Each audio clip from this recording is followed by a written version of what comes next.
Assalamualaikum warahmatullahi wabarakatuh. Shalom, Om Swastiastu, Namo Buddhaya, salam kebajikan dan salam sejahtera bagi kita semua. Selamat siang Ibu, perkenalkan nama saya Tesalonika Simanulang dengan NIM 322331122. Saya dari kelas PPKIN C 2022. Pada video kali ini saya akan menjelaskan tentang perbandingan hukum barat, hukum Islam, dan hukum adat, di mana kita harus mengetahui tentang ketiga perbandingan ini untuk menjadikan pedoman kita dan menjadikan kita lebih paham akan hukum yang telah berlaku di Indonesia, dan ini merupakan landasan kita untuk menjadikan warga negara yang baik, di mana kita harus mempelajari dan memahami tentang aturan-aturan hukum yang berlaku di Indonesia. Baik, yang pertama itu ada hukum Islam. Hukum Islam atau dikenal sebagai syariat Islam merupakan sistem kaidah-kaidah yang didasarkan pada wahyu Allah Subhanahu wa taala dan sunnah Rasul. Hukum Islam merupakan sistem peraturan yang mengatur tingkah laku manusia dalam masyarakat Islam. Ini merupakan perintah Tuhan bagi umat Islam untuk bertindak sebagai pedoman hidup yang harus dipatuhi oleh semua masyarakat Islam. Hukum Islam mencakup aspek ibadah, muamalah, hukum pidana, dan lain-lain, dengan tujuan untuk membentuk karakter individu yang mulia dan bermoral. Hukum Islam memiliki sumber utama. Yang pertama ada Al-Quran, di mana ini merupakan kitab suci umat muslim yang diturunkan kepada Nabi Muhammad SAW melalui malaikat Jibril. Al-Quran berisi perintah, larangan, anjuran, kisah Islam, ketentuan, hikmah, dan lain-lain, di mana ini menjelaskan bagaimana seharusnya manusia menjalani kehidupannya agar tercipta masyarakat yang berakhlak mulia. Yang kedua ada hadis.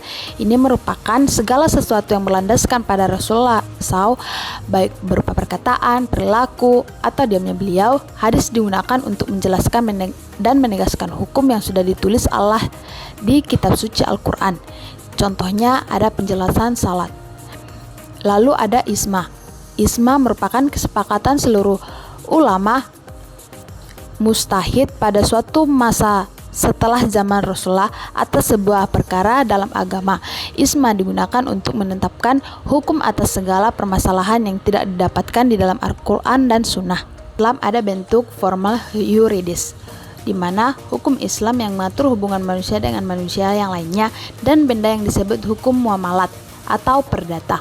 Bagian ini menjadi hukum positif berdasarkan peraturan perundang-undangan seperti perkawinan, kewarisan, dan perwakafan. Dalam bentuk normatif yang mempunyai sanksi atau padanan kemasyarakatan, ini dapat berupa ibadah murni atau hukum pidana. Hukum Islam memiliki tujuan untuk merealisasikan kemaslahatan manusia dengan menjamin kebutuhan pokoknya, kebutuhan sekunder, serta kebutuhan pelengkap. Jenis hukum Islam yang pertama adalah wajib. Wajib itu merupakan suatu perintah yang harus dikerjakan, di mana orang yang meninggalkannya akan mendapat dosa. Sunnah merupakan orang yang melakukannya akan mendapat pahala tetapi tidak ada dosa jika tidak dilakukan. Lalu ada mubah, di mana ini merupakan hukum yang tidak wajib dan tidak haram, sehingga boleh dilakukan atau tidak. Lalu ada makruh. Makruh merupakan hukum yang tidak disukai Allah, tetapi tidak ada dosa jika dilakukan. Melakukan makruh dapat mengurangi pahala. Lalu yang terakhir ada haram. Haram merupakan larangan yang harus dihindari, di mana melakukan haram akan mendapatkan dosa. Yang kedua ada hukum adat atau dikenal sebagai hukum kebiasaan, yang merupakan sistem peraturan yang tidak tertulis dan bersumber dari kebiasaan dan tumbuh dalam diri kita masyarakat dan bertumbuh dalam masyarakat adat tertentu. Hukum adat merupakan serangkaian aturan yang mengikat pada suatu masyarakat, di mana hukum ini diakui oleh negara sebagai hukum yang sah untuk memiliki tujuan untuk mengatur tingkah laku masyarakat. Tujuan hukum adat itu sebagai aspek dari kebudayaan. Hukum adat terwujud dari nilai-nilai kearifan lokal yang dimana ini dipercayai dan diyakini oleh masyarakat untuk kebaikannya, sehingga menjadi pedoman atau aturan dalam bertingkah laku dalam masyarakat untuk mewujudkan kehidupan masyarakat yang aman dan damai. Sumber hukum adat ada adat istiadat atau kebiasaan yang merupakan tradisi dari masyarakat.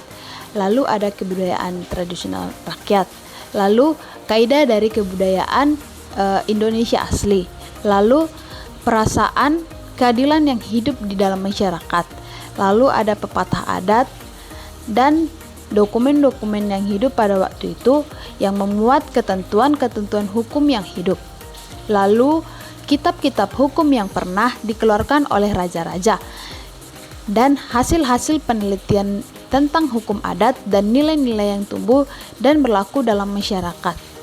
Hukum adat dipertahankan oleh masyarakat asli Indonesia dalam pergaulan hidup sehari-hari, baik di kota maupun di desa.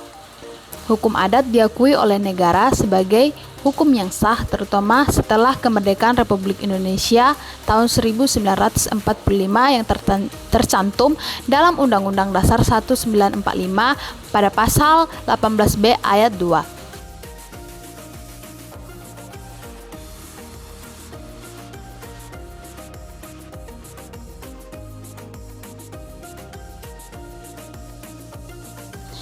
Contoh hukum adat yang ada di daerah saya yaitu di daerah Batak Toba, yakni Dalihan Natolu.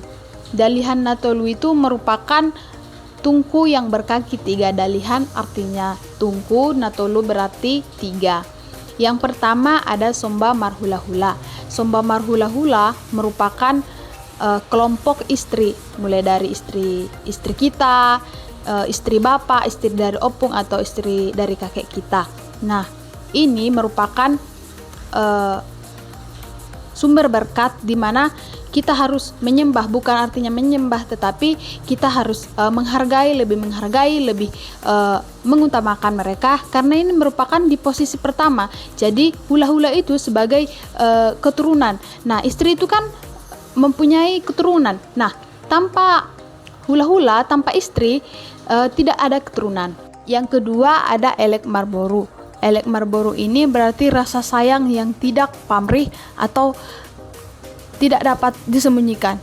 Ini merupakan hal yang ditunjukkan, hal yang ditonjolkan dalam masyarakat adat Batak Toba. Lalu Boru merupakan anak perempuan atau kelompok marga yang mengambil istri dari anak kita, dari anak perempuan kita. Jadi sikap lemah lembut terhadap Boru perlu, karena Borulah yang mendapatkan harapan, Borulah yang diharapkan untuk membantu mengerjakan semua pekerjaan yang ada di rumah, misalnya ke ladang, Borulah yang membantu mengerjakan di sawah ladang tersebut. Yang ketiga ada Manat Mardongan Tubuh atau dikatakan sebagai Sabutuha. Ini merupakan sikap berhati-hati terhadap sesama marga untuk mencegah salah paham dalam pelaksanaan acara adat. Nah, misalnya saya Simanulang, saya jumpa dengan marga Sihotang. Nah, Simanulang dan Sihotang ini merupakan satu kumpul atau satu marga yang dimana itu si Raja Oloan. Nah, si Raja Oloan ini merupakan perkumpulan dari marga-marga yang saling bersaudara. Misalnya marga Sihotang, Sihite, Bakara, Neibaho. Nah, ini merupakan saudara. Jadi setiap saya jumpa dengan marga Sihotang, Sihite, Bakara, Simanulang, itu merupakan saudara saya karena itu semarga saya begitu.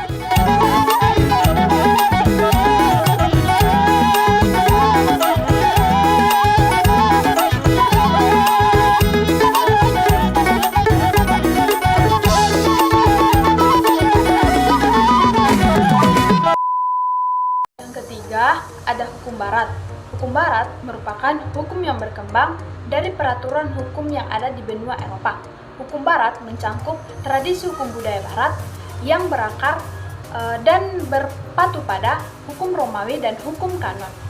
Barat memiliki beberapa karakteristik yang membedakannya dari hukum-hukum lain, yaitu pelanggaran hukum, di mana sistem hukum barat dibagi menjadi dua, yaitu pelanggaran pidana dan pelanggaran perdata. Pelanggaran pidana harus diperiksa oleh hakim pidana, sedangkan pelanggaran perdata hanya mempunyai akibat dalam lapangan perdata. Lalu ada pembagian hukum. Hukum dibagi menjadi dua jenis, yaitu hukum publik dan hukum privat. hukum publik berlaku untuk seluruh masyarakat, sedangkan hukum privat berlaku untuk hubungan antar individu.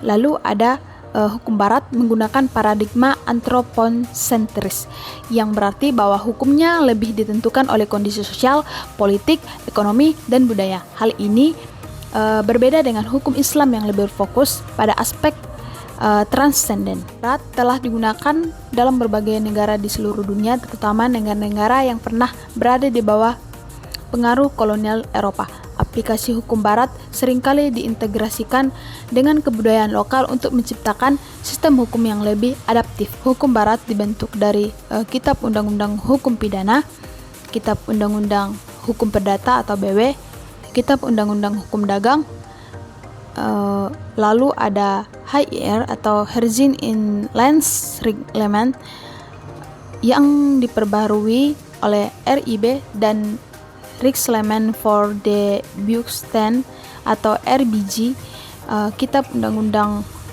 Hukum Acara Perdata. Lalu ada Het Herzien dan Island Reglement, Kitab Undang-Undang Hukum Acara Pidana.